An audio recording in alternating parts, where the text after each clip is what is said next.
Well, good evening. Brother Guy Consolmagno, also known as the Pope's astronomer, is a planetary scientist at the Vatican Observatory. He is the curator of the Vatican Meteorite Collection, which is one of the largest in the world. He earned a degree from MIT and did postdoctorate work at MIT and the Harvard College Observatory. When he was 29, he joined the Peace Corps in Kenya. In 1992, he became a Jesuit brother.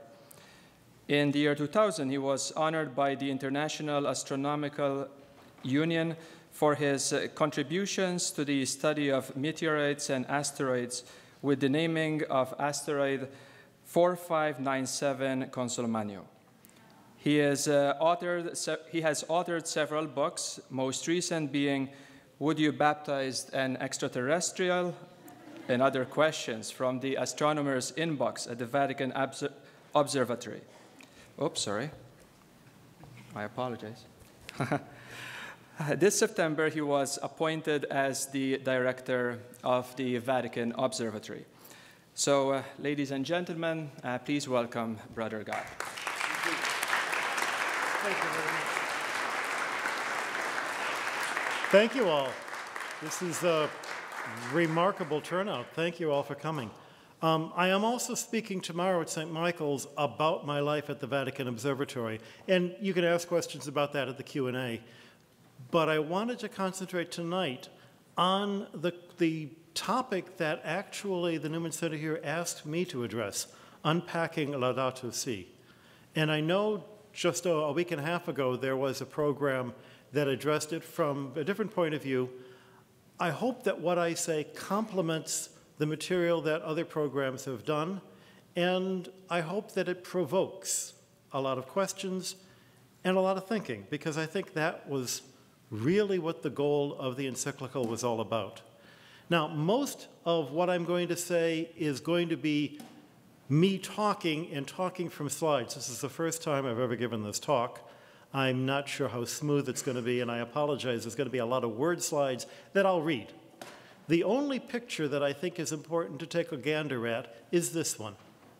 It's a NASA image from the space shuttle, the late lamented space shuttle, of the Earth just as sun is rising. And because of the position of the sun, you can see that thin blue stripe, which is the Earth's atmosphere. And that's what we're talking about. That is the region where human beings live. It's a very narrow and a very delicate part of our much larger planet. And if we totally destroy the atmosphere, the planet will survive just fine, but we may not. This is the money quote that most of the newspapers reported when the Pope's encyclical came out. Climate change is a global problem with grave implications, environmental, social, economic, political, and for the distribution of goods. It represents one of the principal challenges facing humanity in our day. Its worst impact will probably be felt by developing countries in coming decades. And if that's all you got from reading the newspapers, it's not a bad message. But that's not really what the encyclical is about. And one of the biggest challenges, if you read the encyclical, is that everybody goes in expecting that, fearing that, having expectations about which of the things that I hold dear is he going to attack, or how well is he going to attack those people who I really don't like. And both sets of expectations are wrong, because that's not what he's doing in this encyclical. But before we go there, since climate change is what really attracts people's attention, I want to give you just a couple of comments about climate change. Most of you by now have heard the explanations and the descriptions over and over again. I think a lot of what I'm saying comes from my experience in the United States, where there are a large number of people who, for lack of a better term, would be called climate change deniers. And since one of my hats is fundraising from wealthy people, I run into them a lot. The basic fear that a lot of them have is that climate change is an invented crisis devised by the left as part of the culture wars to make people do things that they don't want to do and to get at those people who are like, it's a way of attacking people like me. I came from a pretty wealthy upper middle class background, a pretty comfortable life. I like technology. I like flying in airplanes. I like eating comfortable food. I don't like being attacked. And I don't like people who are going to use this to attack a lifestyle that, frankly, everybody else in the world would love to have too. My first experience of climate change was when I lived in that building, which was the green building at MIT. It's the building that houses the Earth Planetary and Atmospheric Sciences Department. And at least when I was there back in the 70s, the way it was arranged was the bottom floors were the geophysics of the interior of the Earth. By the time you got to the middle floors, that's where the geochemists were. As you get further up, you get to where the planetary scientists were. And then the top floors were where all of the atmospheric scientists were. Now, I'm not an astronomer, I am a planetary scientist. And one of the big challenges in the 60s was understanding, for example, why was Venus so phenomenally hot at its surface? We had only just learned this from measuring radio waves, including people at the MIT department. And Carl Sagan, in the 60s, had developed the theory that he's probably most famous for scientifically, the greenhouse gas theory that said because Venus had a thick carbon dioxide atmosphere, the sunlight that penetrates to the bottom and gets turned into heat cannot escape until the surface is so hot that the prevalent wavelength reaches beyond the wavelengths that carbon dioxide traps. And finally, only when it's really hot can the energy that comes in finally get out. If energy gets in and doesn't get out, things get hot.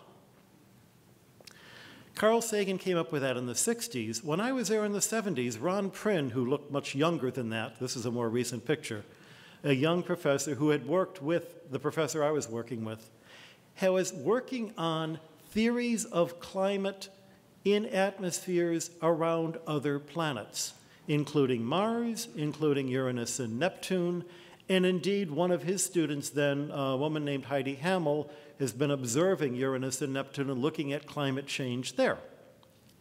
Climate change is something that people were studying before the culture wars of the 90s. In fact, a friend of mine showed me this Reader's Digest from 1956. Reader's Digest, that notorious left-wing magazine. And here's an article that was originally in Life, What's Happening to the Weather? 1956. One hypothesis is based on the increase of carbon dioxide in the atmosphere since the 19th century Industrial Revolution pumped it there by burning coal and oil. Together with water vapor, CO2 forms a kind of veil over the Earth. Heat radiation from the sun, which comes in short waves, is able to pierce the veil, but the Earth emits heat in the form of long waves, which are partially blocked by the veil and therefore retrained. The more CO2, the smaller the amount of heat that can escape. Most experts believe that the weather will grow warmer, although there's no immediate prospect of palm trees in Maine or Siberia. In 100 years, or maybe 500 years, a cycle may establish itself indisputably, or new evidence will establish new explanations.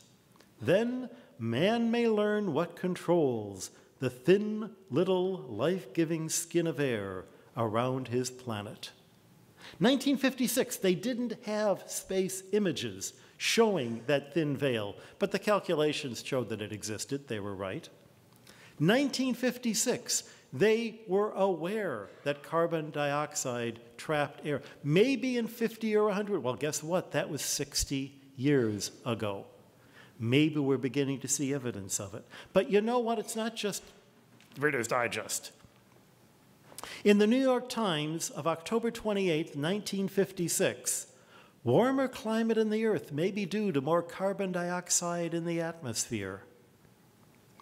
According to a theory which was held half a century earlier. Despite nature's way of balancing the gases, the amount of carbon dioxide in the atmosphere is being artificially increased. This was first pointed out by G.S. Callender about 7 years ago, but actually in the article, the atmosphere acts like the glass of a greenhouse. 1956, they were talking about that. All of this was brought to the attention of scientists by Tyndall in 1861. He didn't have the equipment we have today, but he was one of the first people to measure the amount of infrared radiation and how different gases would block infrared radiation. So the idea that carbon dioxide would be blocking the atmosphere is not a modern liberal conspiracy. Now, the question of what we can do about it, yes, it's absolutely true that the atmosphere of the Earth has changed its temperature radically over history. It has never changed it as quickly as it's changing now. There is another point besides just getting warmer. That's the global warming that people want to talk about. But we know it's more complicated than that. First of all, most of the warming occurs not here in the temperate areas, and yes, Canada is still temperate. It occurs in the poles. It occurs in the places where the pole caps can be melted. Yes, in some places the caps are getting thicker because there's more snow. You guys know how it works here in Toronto. It doesn't snow when it's really cold. It snows when the temperature is close to the melting point. Rising temperatures have led to more snowfall in some places. But more to the point, what's happening with carbon dioxide? A little molecule, it's got a carbon here and oxygen there. The carbon and the oxygen can vibrate in lots of different ways, including rotations, which means it's got lots of different ways in its vibrations of storing the energy that comes from wavelengths of just the right length, which is the wavelengths that we're trying to get off the Earth to cool it down. The carbon dioxide is storing the energy. Energy is released or absorbed as water vapor is evaporated or condenses into storms. It is the energy in the atmosphere that drives cyclones, that drives storms. As there is more energy in the atmosphere, you're likely to get more powerful storms. A lot of the carbon dioxide, in fact, has been dissolved in the oceans so that there's more places to store energy in the oceans, which gives rise to the El Niño effects, which drives the weather to make it more extreme. We know it's more complicated than just things will get warmer. We know that we don't know for sure what's going to happen. But whatever is going to happen, most of the possibilities are bad. We also know that the weather is a very nonlinear system. A small change could lead to radical changes in the way the climate functions. And we don't know where that small change border is going to be. We're running the experiment right now. We also know that there are natural ways that have nothing to do with what human beings have done, which could be changing the weather. There are lots of other things that change the weather. We'd better hope that climate change is being powered by human beings, because then at least we have something we can do about it. But the fact is, this book, Laudato Si, really is not about climate change per se, in spite of all the ways that it's been sold. It's a very small book. It's very short. It's very easy to read if all you're doing is counting the number of words. It's actually very hard to read, not because the language is tough, but because the ideas are so stark that you read a couple of paragraphs and you have to stop and think about them. How many people in this room have read Laudato Si at this point? A whole lot of you, so I think you know what I mean. What I want to do is start out by reminding you where the name comes from. It's a poem of St. Francis. Praised be you, my Lord, with all your creatures, especially Sir Brother Sun, who is the day and through whom you give us light, and he is beautiful and radiant with great splendor and bears a likeness of you, Most High. Praised be you, my Lord, through Sister Moon and the stars. In heaven you formed them, clear and precious and beautiful. Praised be you, my Lord, through Brother Wind, and through the air cloudy and serene, and every kind of weather, through whom you give sustenance to your creatures. Praised be to you, O my Lord, through Sister Water, who is very useful and humble and precious and chaste. Praised be you, my Lord, through Brother Fire, through whom you light the night, and he is beautiful and playful and robust and strong. Praised be you, Laudato Si. Si does not mean yes, si means you in the Italian. When I realized I was giving this talk, I went and consulted a number of people who I know who have looked into this far more deeply than me. What I'm going to give you now is an outline I've adapted from one that Sister Linda Gibler, who's at the Lay Ministry Institute of the Oblate School of Theology in San Jose, put together for a talk. Because I think it's good to just remind ourselves of what's in the encyclical. It consists of 6 chapters. What's happening in our common home? What is the gospel of creation? What are the human roots of the ecological crisis? What do we mean by integral ecology? What are the lines of approach and action? What constitutes ecological education and spirituality? What's happening? He starts out by insisting he's drawing on the results of the best scientific research available today, but the church does not presume to settle scientific questions or to replace politics. What it wishes to do is to encourage an honest and open debate. The one key essential for an honest and open debate is to walk into it saying, I'm willing to have my mind changed. And that means everybody. That means my conservative friends, that means my liberal friends. Be prepared to be challenged. There are a number of problems on Earth: pollution, climate change, the problem of finding clean water. I grew up near Flint. The loss of biodiversity, the breakdown of the human environment in our communities, global inequality. All of these are environmental problems. And notice climate change is just one among a much longer list. The environment is reaching a breaking point. There is a need for a solution, but the solution is not merely a technological fix or an economic fix or a political fix, but a change in the way we as human beings behave. What does he mean by that? To go to that, he looks into a gospel of creation. What does it mean to be human as part of God's plan? First of all, he emphasizes the meaning of the words in Genesis. The earth isn't ours to do with what we want.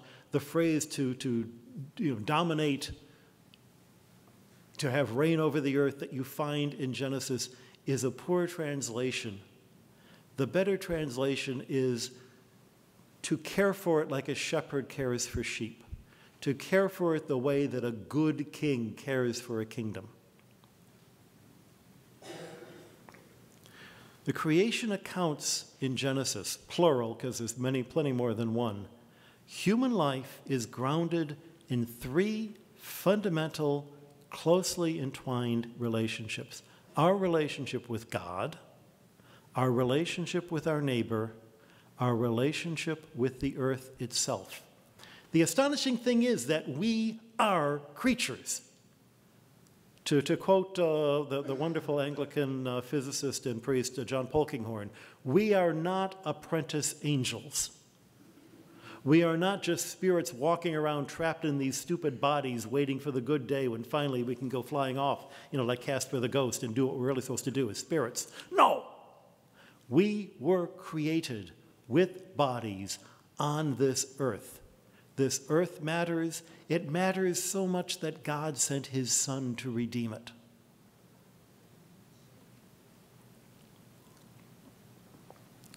These relationships have all been broken.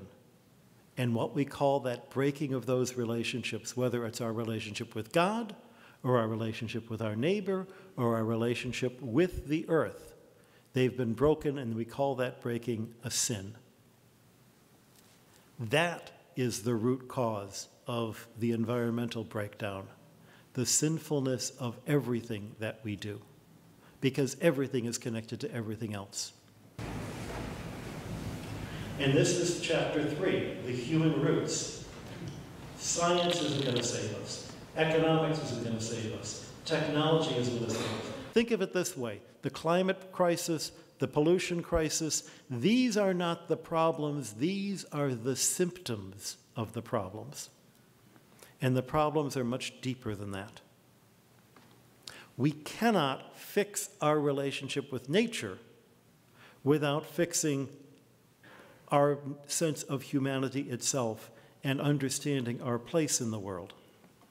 And Christianity, the Pope says, of course, this is what he's selling, Christianity has the answer there if we're willing to listen to it. To quote Chesterton, it's not that Christianity was tried and found wanting, but rather it was found difficult and never tried.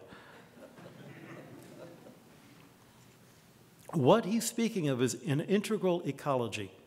The environment means more than nature, more than oceans and trees and birds. It includes the human ecology, the human environment, the social environment that we live in, whether we're in a city or a town or living on a farm. It means our own individual relationship with the place that we grew up in, the place where we live, the place that has meaning to us. I was born in Detroit. I haven't lived in Detroit since 1970. That's more years than many of you have been alive. But Detroit is still my home. And what happens there still affects me in a way that it wouldn't affect somebody who's never been there. I worked 3 summers in a little town outside of Flint. When I hear about the water crisis there, I know these people, I know this town. This is still where I have my roots. Every one of us has roots someplace. Every one of us has roots that we do not want to break, but we need to nourish, and we need to nourish the soil where we find those roots. The point is that it's all interconnected, nature and culture, people, future generations, past generations. Again, to quote my favorite Chesterton, he says, "Tradition is the democracy of the dead."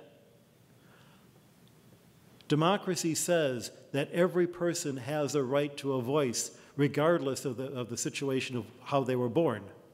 It should also be true of the situation of how they were died. Everyone, past, present, and future, are all part of the human condition. And we have to consider not only the immediate now, but the roots where we came from and the place where we hope our descendants will go.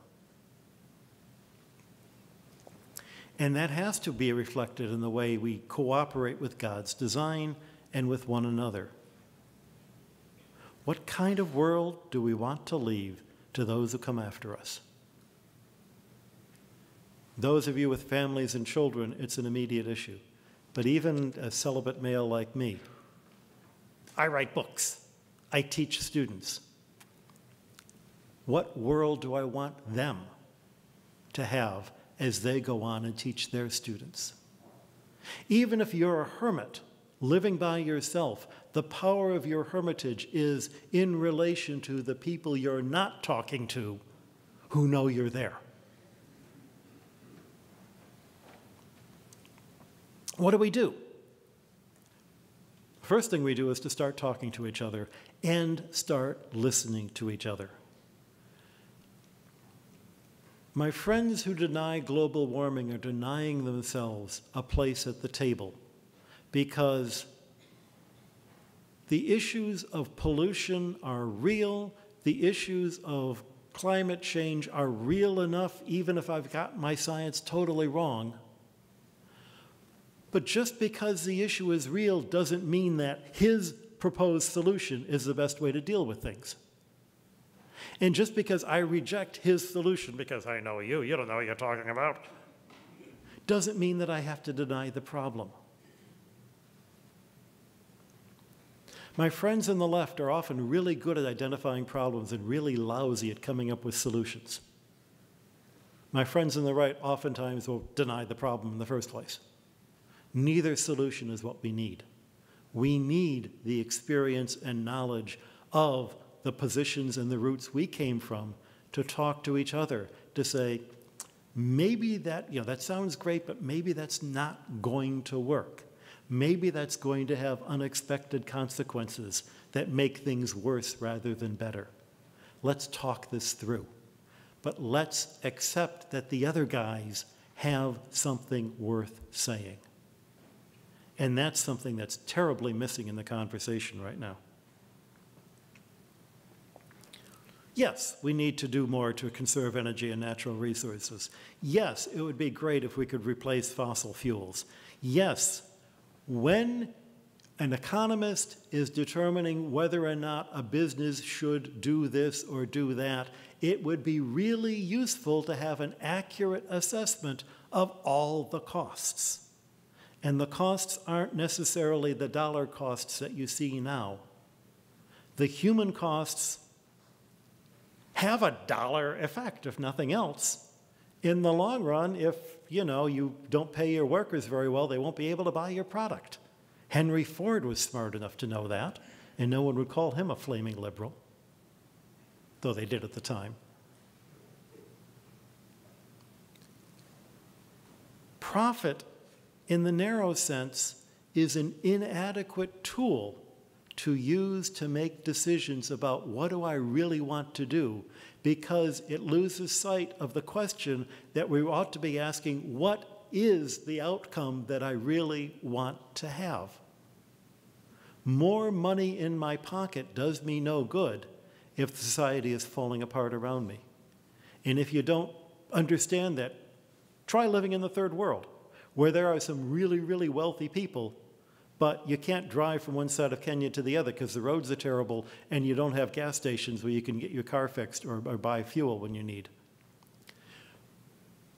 Everybody lives better when everybody lives better. How do we do this? There is the need for education. We need to know about our common origin, our mutual belonging, that the world has to be shared with everyone, including the people of the future. It's a challenge. It's a call for action, but mostly it's a call for a spiritual renewal, a way of looking at the entire world in a new spiritual way. Every creature reflects something of God. Every creature has a message to convey to the creatures around. And this includes the bug that lives for a minute and a half. This includes the elderly who are in the way. This includes the children we just as soon not look at. We have to change the way we think and the way we live. We have to get away from this I can do it all myself to a simpler, more selfless way. We've heard all this before. What does it really mean? There is a nobility in the duty to care for creation through little daily actions. And education can bring about a lot of this. Small ways we leave the world a better place. Orient your hearts to others. Renew your commitment to interdependence with the people around you. You need the folks who read those newspapers that you get mad at. You need the folks who read those websites that you think are crazy. You need the folks who disagree with you. Let's unpack a little bit of that. First of all, where is he getting all this from? How is he presenting it? Father James, a long Polish name I can never pronounce, but he's a good friend of mine, writes for a blog called The Catholic Astronomer. And Google The Catholic Astronomer and you'll find it. It's actually sponsored on the Vatican Observatory Foundation's website. So I was involved in starting it, but Father James came along and has just done marvelous things. And he has a beautiful 6-part series, Unpacking Laudato Si, and pointed out a number of the things that I want to bring up here. First of all, I have a number of friends who are economists who were furious the first couple of times that they read this. He doesn't understand economics. I'd love to get him to sit down and really understand how the market system really works. Who are those radicals where he's getting these ideas from? They're radicals named Benedict and John Paul and bishops. He quotes from Patriarch Bartholomew. How curious. He's including members of the Eastern Church. A number of places he quotes a book most of you have never heard of, Das Ende des Neuzeit, The End of the Modern World, written in the 50s by Romano Guardini, it's an Italian name, he's German. He lived in and around Lake Como in northern Italy and describes the change as people stopped building buildings that would fit into the environment to bigger buildings that would dominate and reshape the environment. And I'm told that Pope Francis first encountered this writing when he was in southern Germany attempting to do a doctoral thesis after he had finished his time as provincial in Argentina. And my friend Father James says, it's interesting, underneath a lot of this is the work of Maximus the Confessor, who wrote in the 7th century, who talks of nature as a sacrament. And because he's from the Eastern Church, this theology is incorporated in a lot of the Orthodox theology. What is a sacrament? You know, I learned this from the Baltimore Catechism when I was a kid. We had to memorize it, and it's only as an older person that I remember what the words mean. A sacrament is a visible sign, part of the physical universe, that shows the presence of God. If the book of nature is something showing us the presence of God, if since the beginning of time God has revealed himself in the things he has made, that's a quote. Anybody catch where it's from? Paul's letter to the Romans. It's one of the few bits of the Bible I know because I'm a Catholic, but still. In that sense, nature is a sacrament. To defile nature is a sin on the same order as defiling the Eucharist. I'm not saying it's the same thing. It's on the same order. Think of it the same way. So, this is a quote from Laudato Si where Pope Francis is quoting a source. Technologically advanced societies must be prepared to encourage more sober lifestyles, reducing energy consumption, improving efficiency. What wild, crazy, unrealistic left-wing radical said that? Pope Benedict. Greater attention must be given to the needs of the poor, the weak, and the vulnerable in a debate often dominated by more powerful interests. Oh yeah, somebody's railing out against the capitalists that make our society work. What radical group is arguing against the capitalists who make a society work? Why, that bunch of left-wing radicals called the United States Conference of Catholic Bishops. The principle of the subordination of private property to the universal destination of goods is a golden rule of social conduct, the first principle of the whole ethical and social order. The idea that I can't just hold on to mine, but I have to share with those who need. Sounds like communism to me.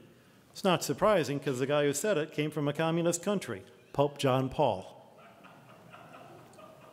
You will find over and over again when Francis is saying things that sound like they're a radical or a left-wing view of the world, he does it by quoting other bishops, other conferences, other popes. That's part of his style. Another issue that comes up, do I actually have to do what he says? After all, this is just his opinion, right? This is just his idea. There is this thing in the Catholic Church called Catholic social teaching. It was formulated as such by Pope Leo XIII. I say 12th there, it should be 13th. 1891, actually the same year that the Vatican Observatory was founded, in the Pope's Encyclical Rerum Novarum on new things. Engagement with the modern world, forming an astronomical observatory at the Vatican was an example of being engaged in the modern world. We have to be engaged in the modern world. We have social teaching that is an essential part of being Catholic.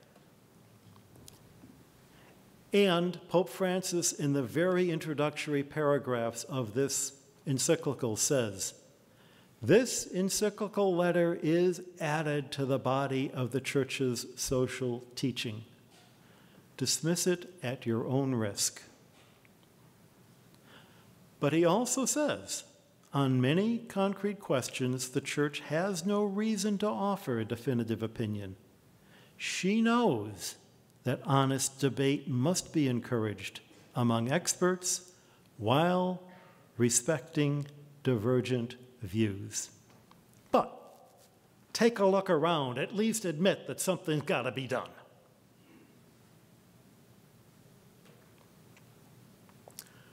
I have heard people say that it's not the role of the Church to preach to us about economics, to preach to us about the work of the Church. Seeks not only to remind everyone of the duty to care for nature, but to protect mankind from self-destruction.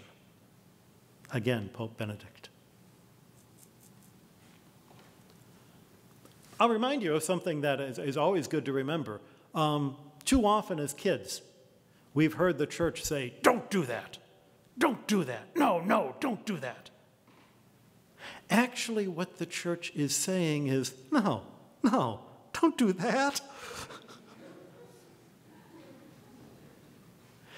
It can't be seen as a command so much as a plea. You're only going to hurt yourself. To the wealthy, there's nothing evil in wealth per se, but if you behave badly, you will not only make yourself miserable, you'll also wind up losing your wealth.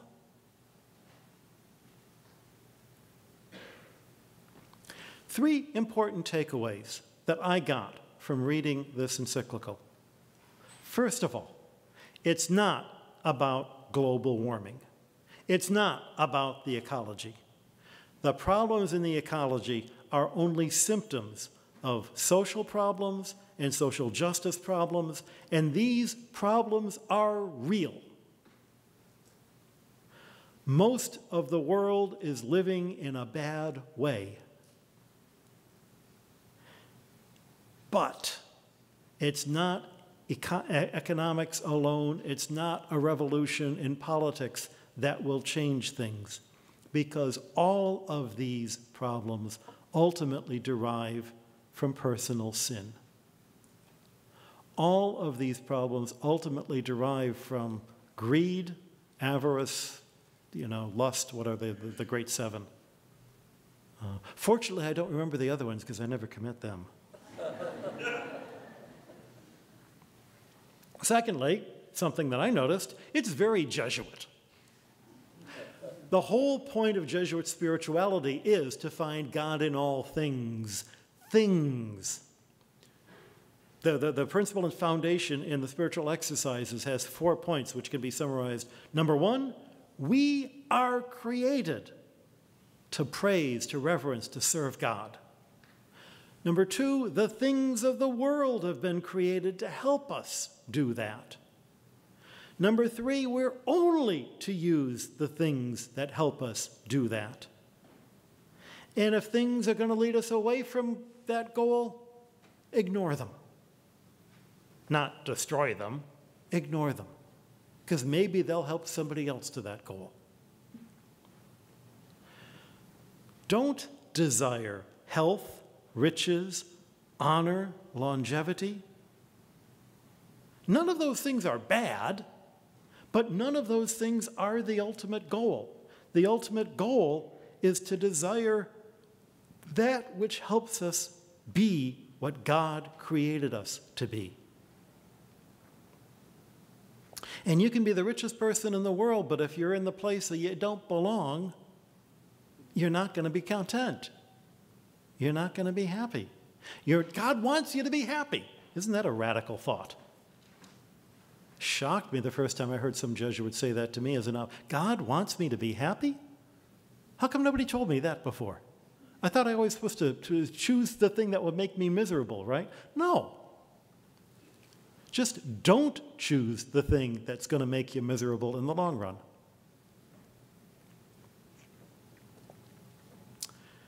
The way to solve all of these issues, according to Pope Francis, is to develop a new ethic. Technology. I love technology. I got the MIT ring, you know. It is possible to be a nerd and a fanatic at the same time. Wearing this collar and the ring, it gives you all sorts of wonderful experiences. In Rome, when I wear this ring, they think I'm a bishop, you know. I've had people come up and try to kiss the beaver on my brass rat. No. I love tech as much as anybody. But I know that like anything, technology can be abused. Like anything, technology can be addictive. Like anything, technology can be used to make me feel smarter than all you stupid people who don't have the same kind of phone that I've got because you're not as good as me. Or whatever. It can be a source of pride. It can be a source of avarice. It can be a route to lust and internet pornography.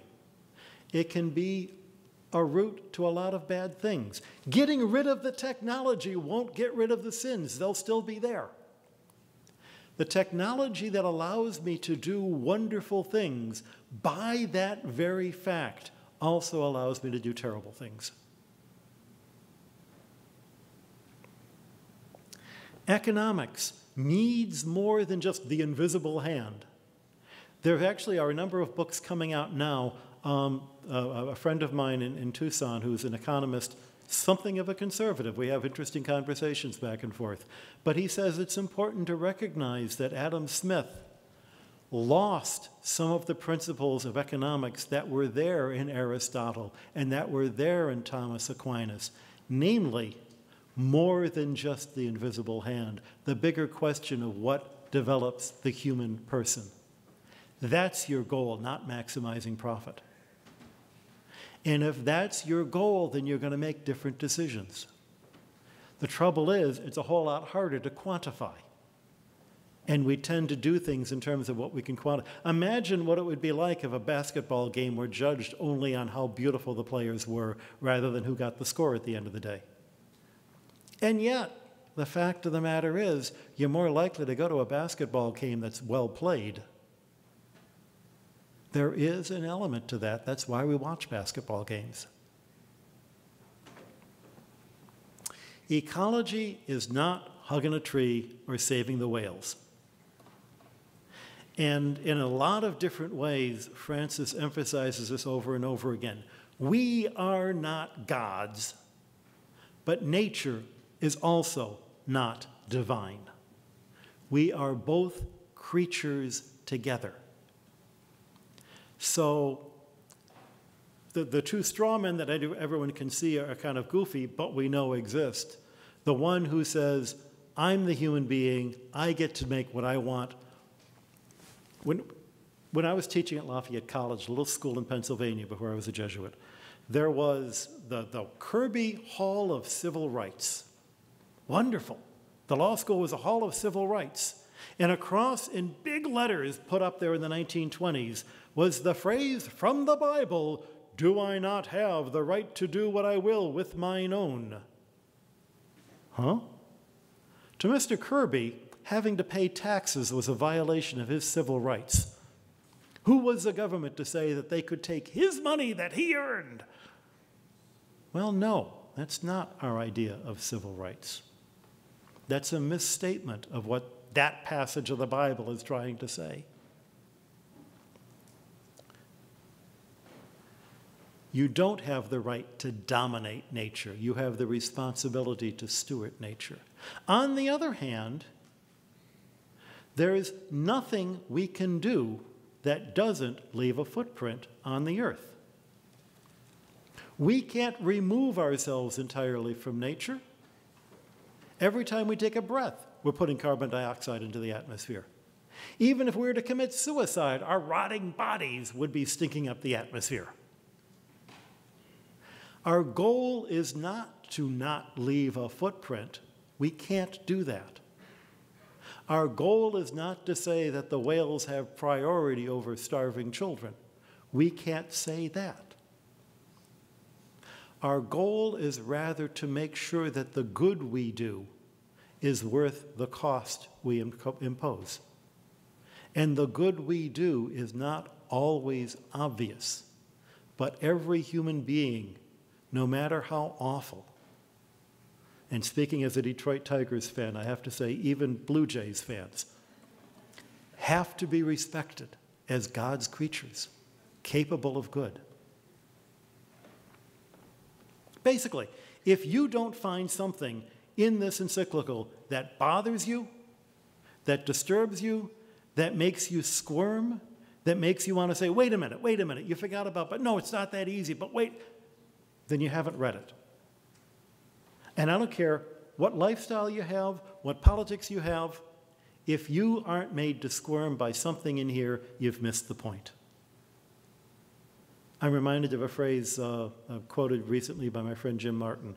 It's by the light of God that we can see our shadows. It is not a call to a new social order. I was reminded of this and give to you one of the wonderful pieces of literature of the 20th century that nobody knows. T.S. Eliot wrote a play called The Rock, and in it there are a series of choruses that critique society. He wrote it in the 1930s. Think of what this phrase means in light of a society that thought it had to choose between fascism and communism. They constantly try to escape from the darkness outside and within by dreaming of systems so perfect that no one will need to be good. Isn't that the temptation? If only my party got elected, then everything will be perfect. If only I make sure that other party doesn't get elected, then everything will be perfect. No, there is no system that works without the goodwill of the people involved. There is no system so perfect that no one needs to be good.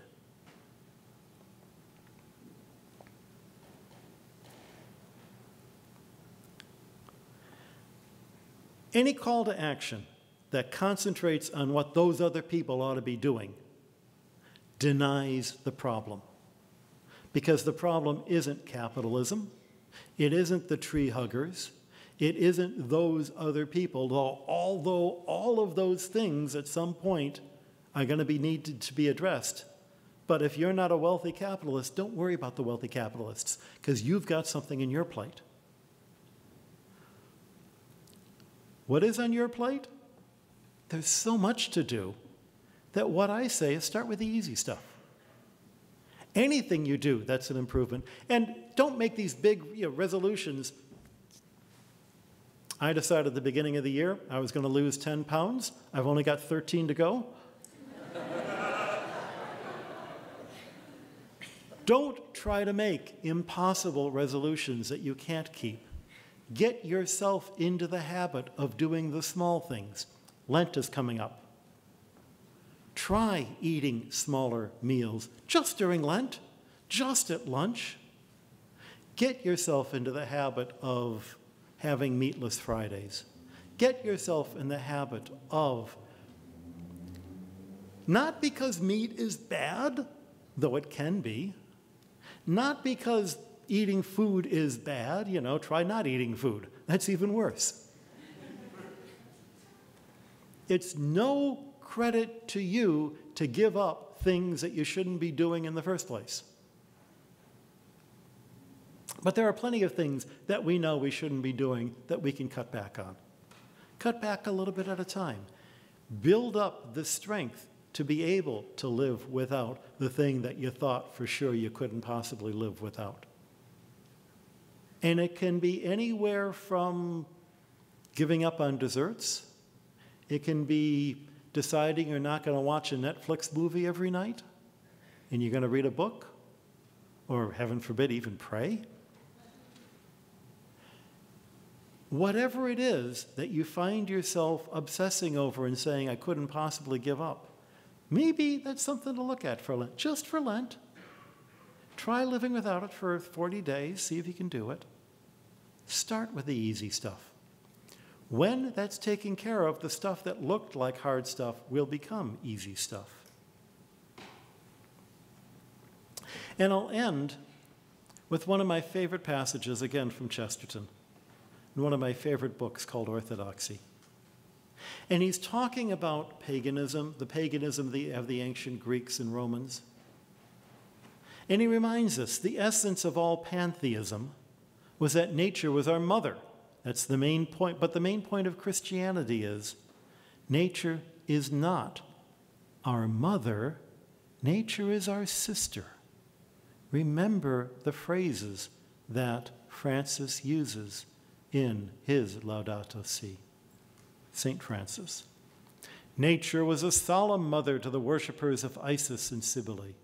Nature was a solemn mother to Wordsworth or to Emerson, but to St. Francis, nature is a sister, and even a younger sister, a little dancing sister to be laughed at as well as loved. And if that's your view of nature, then think about what you're doing to your little sister. Thank you very much.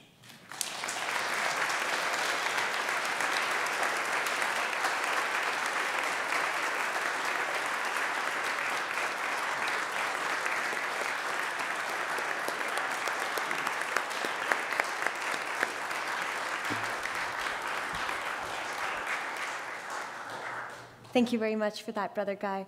We'll now have some time for questions. Just so that questions are audible for all of us in the room, I'd ask that you go to the south amble right there to ask them. The floor is yours. And you ask anything, and if I don't want to answer it, I'll tell you. And if I can't answer it, I'll tell you. But if you can go to the microphone so people can hear, that'd be a whole lot easier.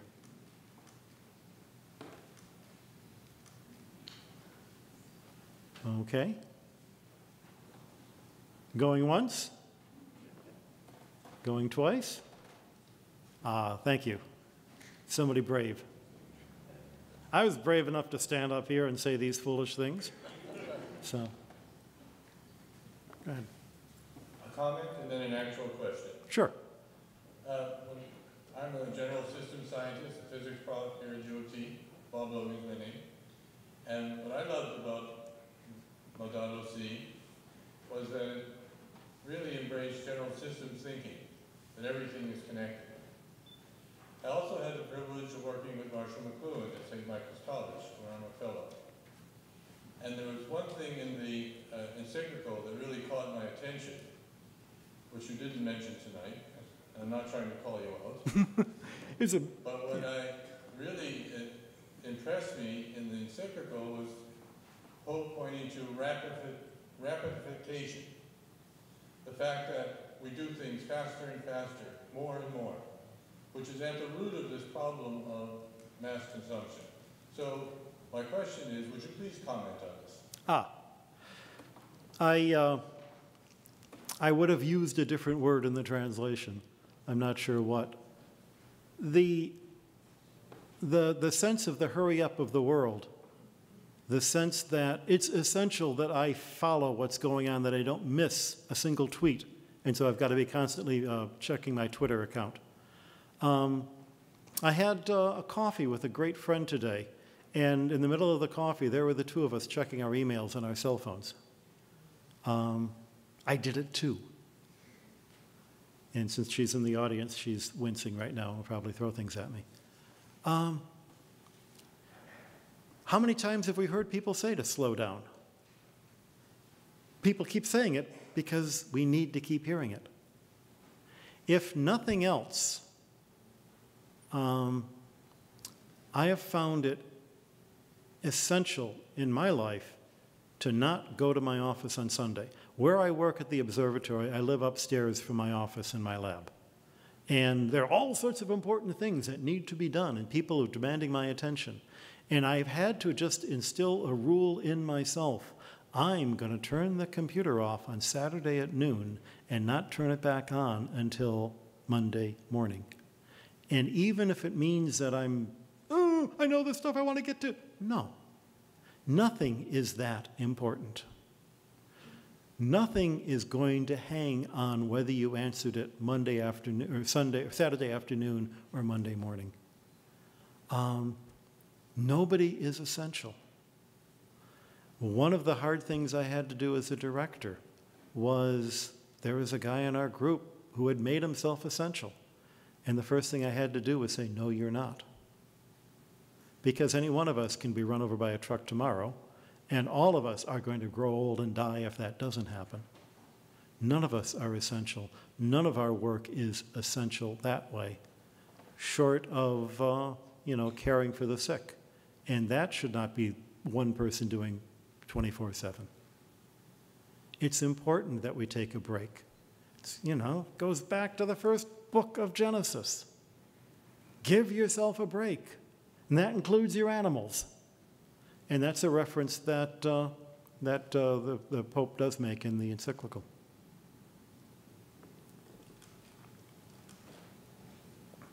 Slow down, you move too fast. You got to make the morning last. Didn't mean you.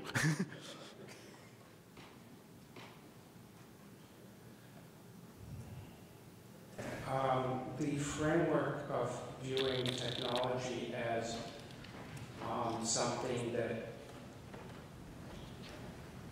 is essentially governed by our will to use it one way or another. It obviously invites the debate over what is the nature of technology. Yep. We could not live in cities without it.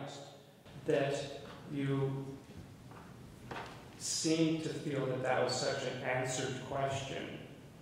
And if somebody says that technology is having effects we can't control, somebody can just come back at it with, well, but then we'll just have to be more strong in our moral beliefs about what is right and wrong to do with technology.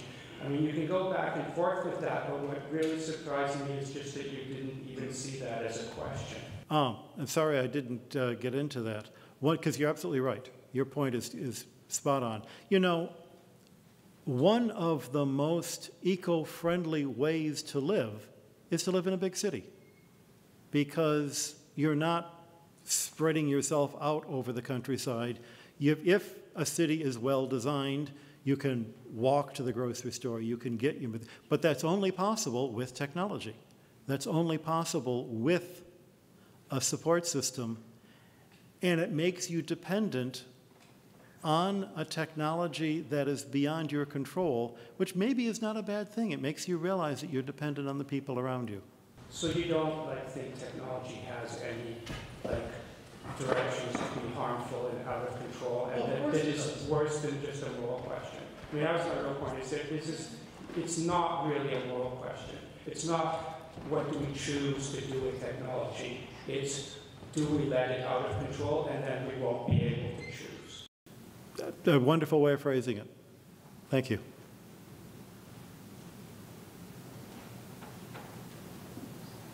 Thank you for a wonderful talk. My question has to do with mysticism and Christian mysticism and how we relate to nature as a result of that. And I loved the statement that you made that each creature kind of reveals the light of God in its own unique way. And it made me think of Meister Eckhart. God is in all creatures are in God. Right. And certainly the opening poem of St. Francis is so beautifully mystical. So my question is, somehow I had the feeling growing up as a young Catholic in the 70s that like our church kind of bought into this sort of Cartesian dualism and this kind of mechanistic relationship to nature. And I'm wondering if you could comment on that. And then the second part of my question would be, you know, I do remember as a young Catholic in the 70s hearing about our duty to our brothers and sisters, duty to the poor. Why have we not heard more about our duty to creatures and the earth from the pulpit? Talk to the people who work in the pulpit on that one. I think there are so many things to talk about and so many things. Part of it is the nature of the people who wind up in the clergy. And now that I'm a Jesuit and living among them, I'm both far more sympathetic to the pressures that they're under and amazed that more people don't take advantage of the wonderful life of being a religious in one way or another. It's been a great life for me. To go back to your first question, like everything, there's a balance. It's like being on a bicycle. You can't just lean one way or the other and always get it. It's important to recognize that while you can see God in nature, nature is not God. It's important to recognize that nothing in excess can also be taken to excess.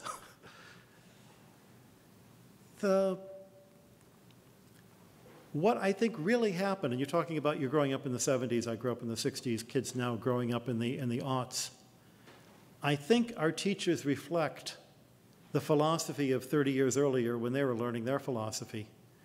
And the great temptation or challenge to be aware of the times but not captured by the times. The dualism that you're talking about, I know exactly what you mean, but that was the credo of the 50s, where science and technology won the war. And never mind that, you know, the credo of 10 years later, starting with Rachel Carson in the 50s, was that technology is not always an unalloyed good. The important thing to me as a mystic, you know, when it comes to mysticism, I'm very much rooted in the Jesuit sense of a contemplative inaction. Now, I can recognize that not everybody has to be a contemplative in action. Some people are really good at being contemplatives, and some people are really good at being in action, and you need both. And if you're able to balance the two, great. But I think it also goes to show how we are interconnected as people.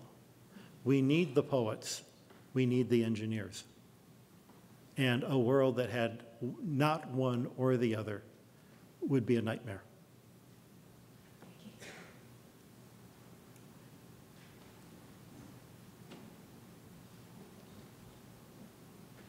Brother Guy, could we learn to behave in a better way by looking at our indigenous peoples on the planet? They seem, from what you were saying, they seem to have a better system than we have. I'm hesitant to state that. I lived in Kenya for 2 years and saw what people were like living close to nature. And there's a word for people who live close to nature, it's called starving. I hesitate to say that there is any simple answer like that. I heard an interesting talk from an anthropologist who was looking at the records of graveyards of the last 2 million years of human life. And they say when you look at skeletons, you find that evidence of organized violence of one group against another really only arises about 10 million years ago, or 10,000 years ago, as society became more settled and there was more to fight over.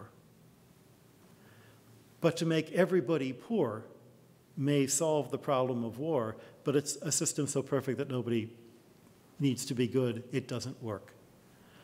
First of all, we are a fallen people. We lost paradise, remember? We're not going to come up with an answer.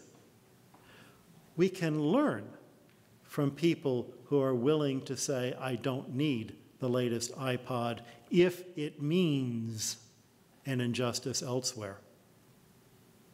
But we also have to be a people who are able to say, I can use the latest iPod or whatever if it brings me closer to God and the people around me closer to God, and it gives me the freedom and the opportunity and the power to have the free time to recognize and pray with God more.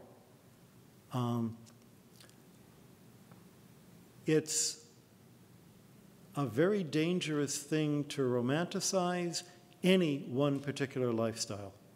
We're all fallen people, we're all capable of sin, and we're all going to be sinners. I speak to a crowd of Catholics here. There's a reason why God gave us the sacrament of penance. He knows we all need it. And that's another reason to think that there is no system that's going to make us all, not needing to be good. Thank you.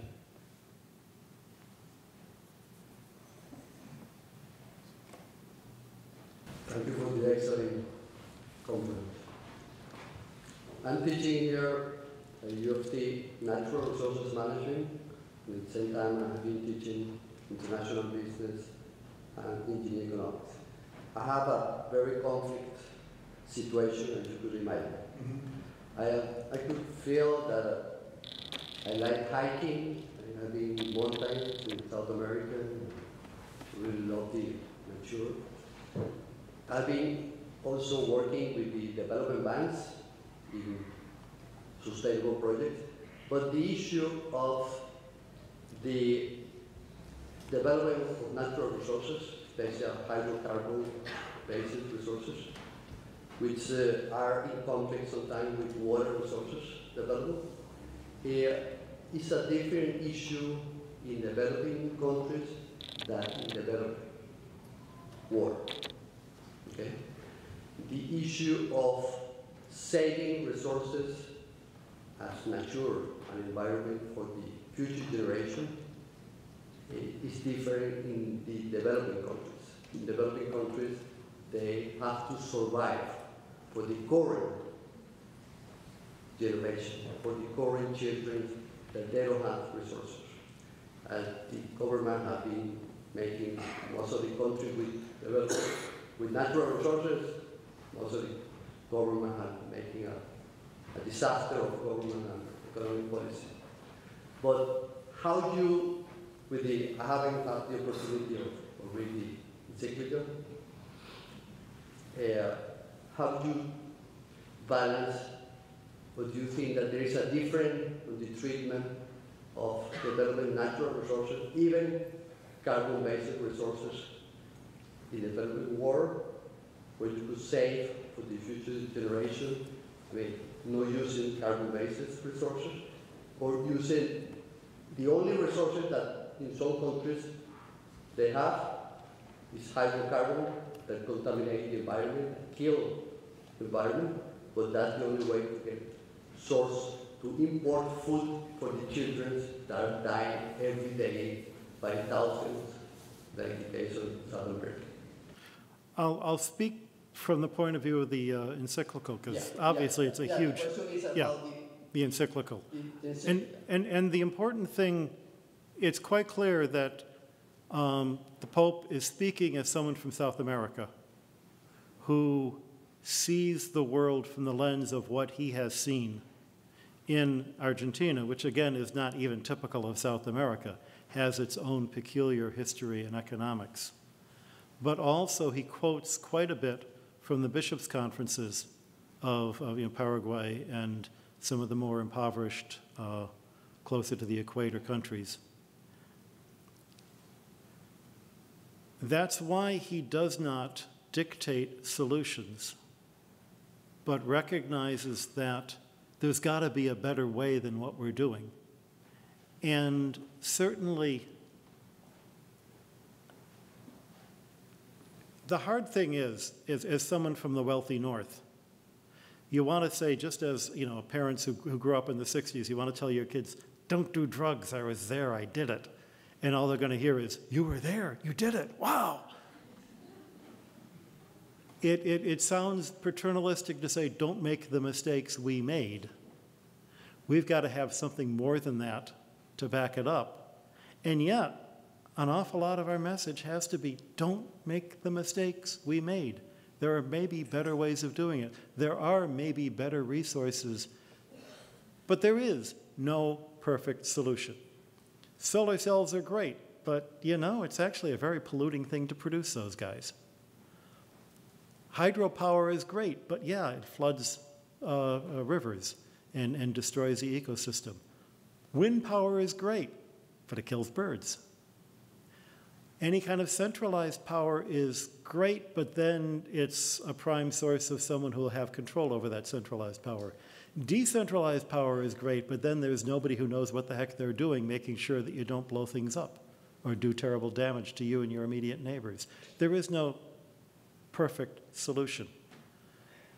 But the very first step is to recognize that there's a problem, and then to use the expertise of people like yourself to advise in a specific case at a specific time, maybe this is what we want to do.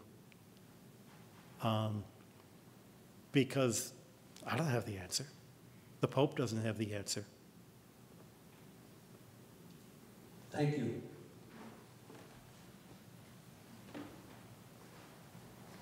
Thank you for your talk. So you said that if you read Laudato Si, you're bound to struggle with something.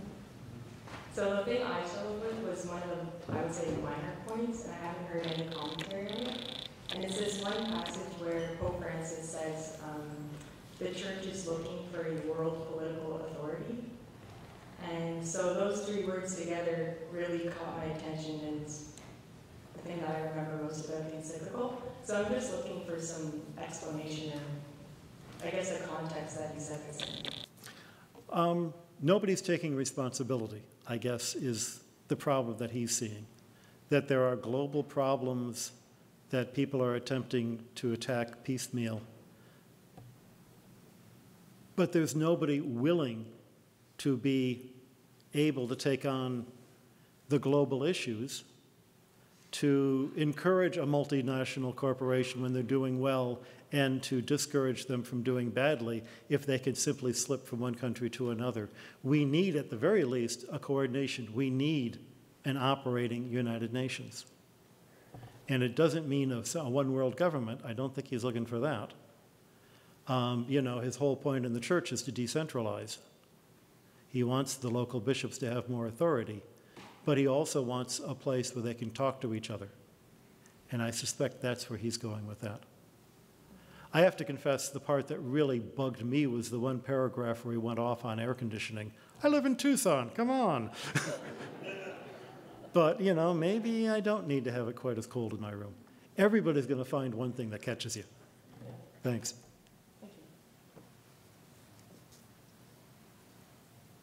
It kind of leads off that. Speaking as one of the younger people here, finding the other side, as you mentioned, speaking to the, just because your message I don't think is right doesn't mean I shouldn't listen to you. That's what's starting the conversation. I don't think there's many people in my generation who say, climate change doesn't exist. I'm not going to get to speak to Al Gore. I won't talk to the oil tycoons. Even my friends who work in the oil industry admit they're doing harm. Who do I talk to? Who do I start the conversation with? Part of it might simply be to find out, to expand your circle of friends, which is tough to do, especially when you can, block the people on Twitter you don't want to hear from, mostly because you've heard it all before. I don't blame you for blocking them. I do too. But to get perhaps, and this is one of the points that the Pope is suggesting, to get out of the world of the electronic media and more in the world of talking face to face with the people who live next door to you, the people who live. One of the great things of being a student were the late night conversations in the dorms. What happens when we no longer actually physically attend the school and live in the dorms? Will we have those conversations anymore?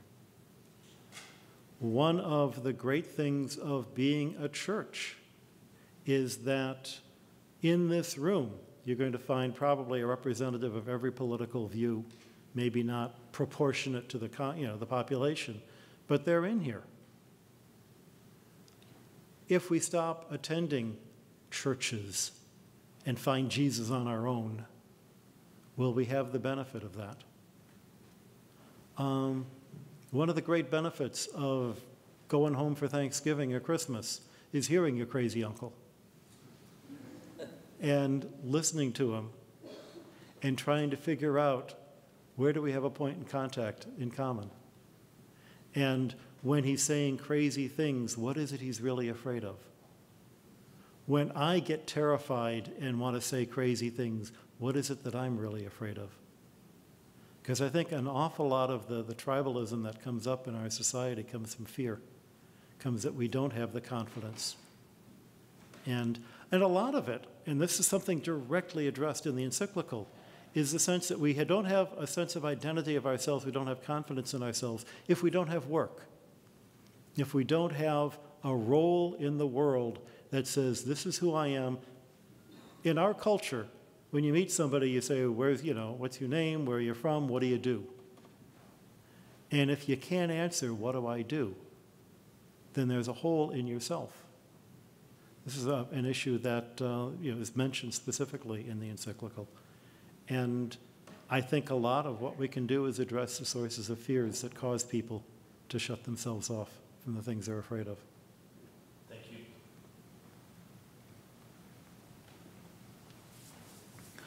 We should probably wind it up fairly soon. I'll take one more, and then, so this is your chance. Thank you. Actually, in my family, I am the crazy uncle. In one of Richard Rohr's recent meditations, he said that there are 7.4 billion people on this planet. Is that too many? It depends what you mean. Can we feed them? If we had the proper distribution of food, we could feed them. Every person is an opportunity. We have the ability to make music, to do art, to do science, to have creativity at twice what we had when I was a child, when there were only 3 billion people on the face of the earth. But there's got to be a limit to what the earth can sustain. The Pope addresses this in an interesting way in the Encyclical. And he says, yes, there's got to be a better distribution of who's where and the demographics of trying to crowd too many people in too small a space. But to simply say, all you other people stop having kids, is a shortcut to try to justify us living the comfortable lifestyle we're in. And that can't be the answer either. It was an interesting dichotomy in what he has to say.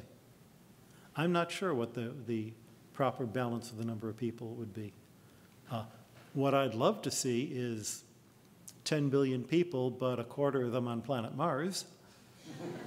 But then what that would do to the ecology of planet Mars is another question that we'll have to answer a different day. Thank you very much, everybody, for coming.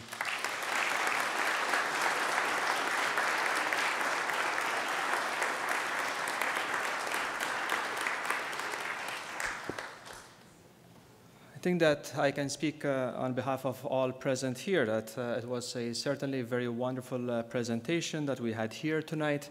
Brother Guy's presentation helped us to reflect on our common home, our earth, not something that we own and exploit, but where we certainly have a place to be as faithful stewards. And in this, that we are all very interconnected.